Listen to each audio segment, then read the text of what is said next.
আসসালামু আলাইকুম। দেখতে দেখতে চলে আসছে গরমকাল, আর যদি এখন এসি না ঠিক করি তাহলে কি আর হবে? যে পরিমাণে শীত গেছে সেই পরিমাণে গরম পড়তেছে। সো আমাদের এসি অতি শীঘ্রই সার্ভিস করতে হবে। তো আমরা এসি সার্ভিসিংয়ের জন্য আমাদের মিস্ত্রি ভাইকে ফোন দেই, উনি চলে আসে সকাল 11টার দিকে। মিস্ত্রি চলে আসে, তো মিস্ত্রি চলে আসার পরে সকাল 11টা থেকে কাজ চলে এসি সার্ভিসিং। অবশ্য আমার এসিটা ছিল সিঙ্গার একটা এসি। আমার বাচ্চা দেখেন কীভাবে ওর দিকে লোক দেওয়া হয়েছে, ও কীভাবে এসি কাজ করতেছে, ও দেখতেছে আর ও বারবার চাইতেছে এসিটাকে কী করতেছে। তো এসিটার পুরাটা এসি খুইলো অনেক ময়লা জমে গেছিলো।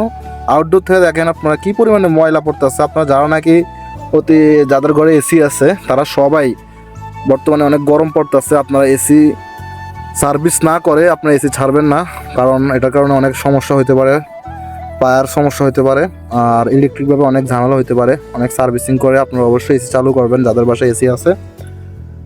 আর এসি সার্ভিসিং করে আপনারা আমি এসি সার্ভিসিং করতে আমার খরচ গেছে 1000 টাকার মতো। আসলে আপনারা কে কত দেন আপনারা কমেন্টে জানাবেন।